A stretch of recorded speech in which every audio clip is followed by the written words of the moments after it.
ये देखकर रुक जाता है कि ये तो बस छोटा सा बच्चा है। इसी वजह से वो उसे छोड़ देता है और वहाँ से जाने देता है। लेकिन जैसे वो बच्चा वहाँ से भाग रहा होता है तो मार्कस एक खंजर फेंककर उस बच्चे को मार डालता है और वो इसका से कहता है कि अगली बार ऐसी बेवकूफी मत करना, यानी कि अपने दुश्मन को छोड़ना मत, चाहे फिर वो छोटा हो या फिर बड़ा हो। आगे जाने पर मार्कस एक आदमी को पकड़ लेता है और वो इसका से कहता है कि पूछो इससे कि आज से तकरीबन 30 साल पहले जो रोमन सोल्जर्स आए थे वो किस साइड पर, किस डायरेक्शन में गए थे। तब ये सुनकर वो आदमी बताता है कि इस घने जंगल में वो नॉर्थ साइड पर गए थे, लेकिन आज तक वो वापस नहीं आए और अब ये लोग भी उस घने जंगल और पहाड़ों के बीच से ही नॉर्थ साइड पर जाने लगते हैं। लेकिन तभी अचानक से इन पर एक आदमी हमला कर देता है। लेकिन जैसे ही दोनों इस आदमी को मारने लगते हैं तो इसका कहता है कि रुक जाओ, रुको मार्कस, इसे मत मारो, ये तो अपना ही फौजी है। तब उससे पूछने पर वो सोल्जर कहता है कि हाँ, इसने बिल्कुल ठीक कहा है, मैं सच में रोमन सोल्जर हूँ। और अब इसे बात करने पर मार्कस को ये बात पता चलती है कि ये उसी आर्मी का सोल्जर है जिसे उसके फादर लीड कर रहे थे। फिर इसके बाद ये सोल्जर बताता है कि हमारी रोमन आर्मी बहुत ही ताकतवर और बहुत ही बहादुर थी और हमारी आंखों के सामने ही ब्रिटेन आर्मी ने हमारे सभी सोल्जर्स को एक एक करके बड़ी बेरहमी से मार दिया। और सोचने में भी वो बात काफी दर्दनाक है क्योंकि उस टाइम इस इतने घने जंगल में बस रोमन्स के चिल्लाने की आवाजें ही सुनाई दे रही थी। लेकिन इसके बावजूद भी हमने हार नहीं मानी, हम फिर भी बड़ी बहादुरी से, बड़ी हिम्मत से लड़ते रहे, उनका मुकाबला करते रहे। ये कहकर वो सोल्जर मार्कस को रोमन सोल्जर्स के स्केलेटन दिखाता है और एक काफी बड़ा पत्थर दिखाकर कहता है, ये देख रहे हो पत्थर, इस पर सीनियर ऑफिसर्स के सरों को पकड़ पकड़ के मारा जाता था और बाकी जो लोग बचे थे उनके दिल में और मुंह में तलवार घुसा कर मारा था। यहाँ पर मार्कस उस सोल्जर से पूछता है कि आपने लास्ट टाइम मेरे पापा को कब देखा था। तो वो सोल्जर कहता है कि मैंने उन्हें लास्ट टाइम तब देखा था जब उन्हें पूरी तरह से दुश्मनों ने घेर लिया था। लेकिन अब क्योंकि उस टाइम मैं अकेला सर्वाइवर था, यानी कि मैं अकेला ही जिंदा बचने वाला था, तो इसीलिए मैं उनकी मदद नहीं कर पाया, मैं उनको नहीं बचा पाया और इसीलिए मजबूरन मुझे वहाँ से भागना पड़ा। इसके बाद मार्कस उस सोल्जर से पूछता है कि वो ईगल जिसके लिए आप सभी ने अपनी अपनी जिंदगियों को सेक्रीफाइस किया है वो अब किसके पास है। तब ये सुनकर वो सोल्जर कहता है कि सबके बारे में इसका जानता है, यानी जो लड़का खड़ा है तुम्हारे साथ आया है। अब ये सुनकर मार्कस इसका पर काफी गुस्सा करता है और उससे कहता है कि जब तुम सब कुछ पहले से ही जानते थे तो मुझे क्यों नहीं बताया, क्यों इतने दिनों से जंगलों में जलील करवाया, यहाँ पर भटकाया और उन लोगों ने मेरे फादर को इतनी बेरहमी से मारा और तुम्हें जरा भी फर्क नहीं पड़ा। तब ये सुनकर इसका गुस्से में भड़क कर मार्कस से कहता है क्योंकि तुम्हारे फादर और उनके लोग मेरे फादर को मारने आए थे। अब इसका के इतना बोलने पर मार्कस को उस पर काफी गुस्सा आता है और वो उससे कहता है ये बात मत भूलो कि तुम मेरे गुलाम हो, इतनी जुबान मेरे आगे ना चलाओ। तब ये सुनकर इसका कहता है अच्छी तरह से जानता हूँ, नहीं बोला मैं कुछ भी, और हाँ तुम्हें भी मेरी एक बात याद रखनी चाहिए, अगर मैं तुम्हारे साथ ना होता तो अब तक तुम कब से मारे गए होते। अब ये सुनकर तो मार्कस को और ज्यादा गुस्सा आ जाता है, इसीलिए अब ये दोनों आपस में ही लड़ने लगते हैं। लेकिन तभी वहाँ पर एक कबीले का अजीब सा आदमी आ जाता है और वो इनसे पूछता है कि तुम दोनों कौन हो, यहाँ पर कैसे आए, किस मकसद के लिए आए हो। तब उसे देखकर इसका उससे कहता है कि मैं ब्रिटेन के चीफ का बेटा हूँ। तब ये सुनकर वो आदमी इसका से पूछता है और ये आदमी जो तुम्हारे साथ है, यानी कि जो तुम्हें मारना चाह रहा था, ये कौन है। तब यहाँ पर इसका अपनी जान बचाने के लिए और मार्कस को फंसाने के लिए कहता है कि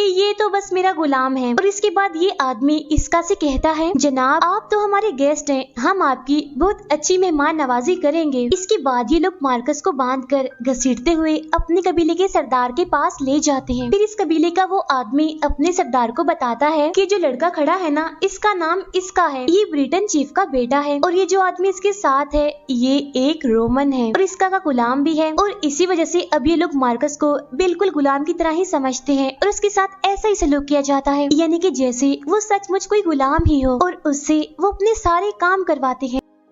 अब कुछ टाइम के बाद ये कबीला अपना एक फंक्शन सेलिब्रेट कर रहा होता है और इस फंक्शन में ये बहुत सारे ड्रिंक कर लेते हैं, जिसकी वजह से फंक्शन खत्म होने के बाद ये गहरी नींद में सो जाते हैं। तब उसी रात इसका मार्कस के पास आता है और उसे कहता है उठो चलो जल्दी करो, भाग चलते हैं यहाँ से, ये हमारे पास एक अच्छा मौका है, सब गहरी नींद सो रहे हैं। तब ये सुनकर मार्कस जल्दी से उस कबीले के मंदिर में जाता है और अपना वो ईगल लेकर अपने घोड़े के पास आता है। और अब ये लोग बस वहाँ से निकलने वाले होते ही हैं कि तभी पीछे से आवाज आती जाती है इसका। अब ये आवाज सुनकर वो काफी डर जाते हैं, लेकिन तभी हम वहाँ पर देखते हैं कि जिसने आवाज दी होती है वो कोई बड़ा इंसान नहीं होता, बल्कि वो तो एक छोटा सा क्यूट सा बच्चा होता है। और वो इसका से कहता है कि इसका प्लीज मुझे भी अपने साथ ले चलो ना। तब ये सुनकर इसका उस बच्चे से कहता है कि नहीं बेटा, ये तुम्हारी फैमिली है, तुम्हें यहीं पर ही रहना है। तब ये सुनकर वो बच्चा कहता है कि नहीं, अगर ये बात मेरे फादर को पता चल गई, यानी कि मैंने तुम्हें जाते हुए देख लिया और उन्हें नहीं बताया, तो वो तो मुझे जान से ही मार डालेंगे। तब ये सुनकर इसका उसे कहता है कि नहीं बेटा,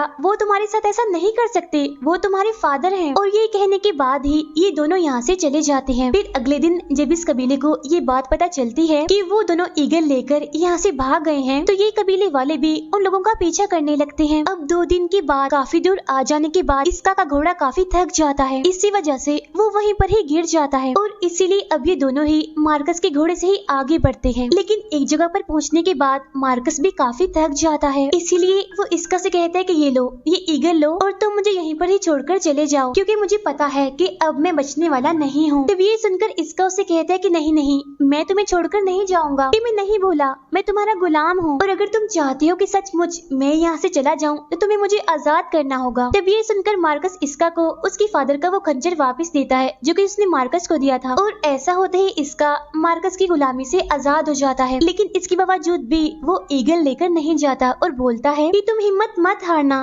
तुम मेरा इंतजार करना, देखना मैं बहुत जल्द वापस जरूर आऊंगा। नेक्स्ट डे हम देखते हैं कि इसका वापस से मार्कस के पास आया है, लेकिन अब की बार इसके साथ वो सोल्जर्स भी होते हैं जो कि मार्कस के फादर की आर्मी में थे। और यहाँ पर वो रोमन सोल्जर मार्कस से कहता है कि हमारी पूरी आर्मी में तुम्हारे फादर ही वो इकलौते इंसान थे जो सबसे ज्यादा हिम्मत रखने वाले थे, सबसे ज्यादा बहादुर थे, और वो आखिरी दम तक ईगल को पकड़ के अपने दुश्मनों से लड़ते रहे, और तो और उन्होंने अपने प्यारों को सेक्रीफाइस भी कर दिया। तब ये सुनकर मार्कस उन सभी से कहते हैं कि अब दोबारा वो टाइम आ चुका है, यानी कि हमें अपने किंगडम की इज्जत को दुश्मनों से बचा कर रखना है, यानी कि उस ईगल को, क्योंकि वो कबीले वाले उस ईगल को वापस हासिल करने के लिए आ चुके हैं। फिर जब उस कबीले का वो आदमी इसका को रोमन्स के साथ देखता है तो कहता है अपने दुश्मनों से हाथ मिलाने का यही अंजाम होता है। ये बात कहते ही ये बेरहम आदमी अपने उस छोटे बच्चे को सबके सामने लाता है और कहता है कि इसने गलती की है तो इसे सजा भी मिलनी चाहिए। ये कहते ही वो अपने छोटे से मासूम से बच्चे की गर्दन सबके सामने काट देता है और उसे जान से मार डालता है। यानी कि इस बच्चे का ये कसूर था कि उसने इन दोनों को जाते हुए देख लिया और अपने फादर को नहीं बताया। इसके बाद इन दोनों आर्मीज में बड़ी खतरनाक फाइट होने लगती है, लेकिन इस फाइट को मार्कस और उसके साथी जीत लेते हैं। और अब मार्कस और इसका उस ईगल को लेकर मार्कस के अंकल के पास आते हैं। मार्कस के अंकल का दोस्त उसे बताता है कि पूरे रोमन में तुम्हारे फादर ही सबसे बहादुर सोल्जर थे और उनके बाद जो सबसे बहादुर है